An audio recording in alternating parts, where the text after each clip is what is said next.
down in New Orleans, they're losing their minds. Yeah, you could say the same thing about any place in America these days.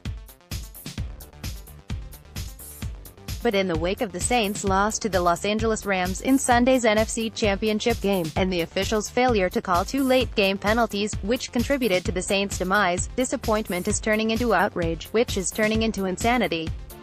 A writer for the New Orleans Advocate newspaper, for instance, asserted that, even though the Saints wouldn't be going to the Super Bowl, the city should hold the parade anyway because the fans deserve a chance to come together and feel good again. Two Saints fans have filed a lawsuit against the NFL and Commissioner Roger Goodell, arguing that officials should have flagged Rams cornerback Nico Roby-Coleman for pass interference and/or helmet-to-helmet contact against the Saints' Tommy Lee Lewis, and that Goodell should use his power as commissioner to change the outcome of Sunday's game.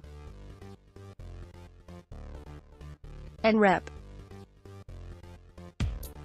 Cedric Richmond, a Democrat from the 2nd District of Louisiana, said that he already has spoken with other members of the House Judiciary Antitrust Subcommittee about inviting Goodell to answer some important questions about the unfair call against the Saints. Now, the first of these examples is quite silly.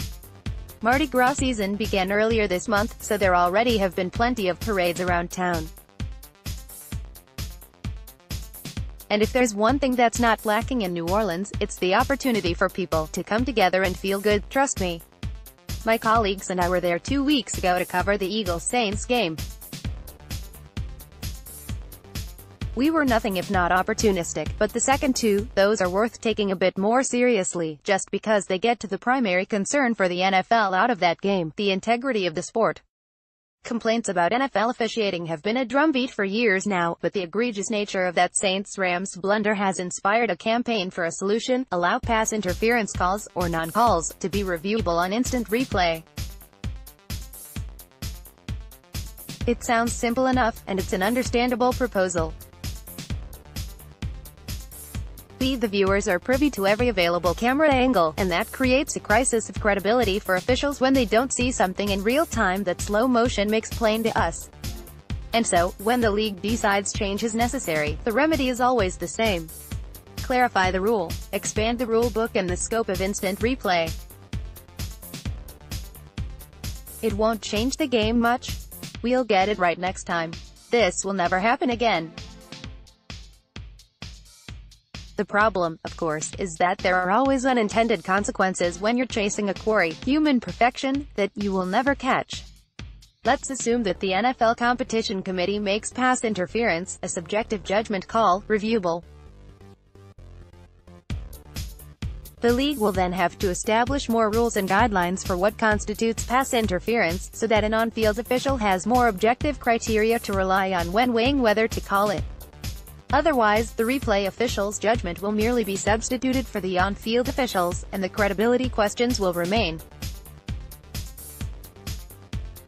If a league takes those steps, it will have piled more responsibility on a referee's or back judge's or linesman's plate, and if you think that makes officiating or the game itself better, you're wrong. If anything, the NFL should be headed in the other direction, trying to ease the burden on officials, allowing them to call games with clearer eyes and minds. Consider, the number of penalties during an NFL season has increased by 12.3% over the last decade, according to the database NFLpenalties.com. I'm open to the possibility that players are committing more infractions, but isn't the more likely cause of this surge that officials are looking for more potential penalties, and, in turn, throwing more flags, than they ever have? And doesn't that increase coincide with the perception that officiating is worse than it's ever been? This is a point I've made in the past, but it's worth repeating. The more demands you make of officials, the harder their jobs will become. The less appealing their jobs will become.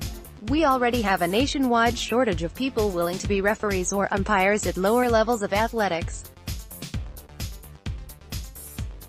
Why would someone pursue NFL officiating as a career or pastime when his pure autonomy and authority can be undermined by the all-seeing eye in the sky, and when that undermining will inevitably lead to ridicule and accusations of incompetence and/or game fixing, all at his/her expense? If you put professional officials under more scrutiny in this age of social media and instant, outsized public reaction, with a greater attention on and ramifications for their errors, you'll have fewer people who choose to become officials, and those officials you do end up with will be of lesser quality. Think about it, would you want to risk putting up with this backlash? Would you? The job is more difficult and less desirable than it has ever been. Every second of every game is subject to a level of examination and second-guessing that was once inconceivable.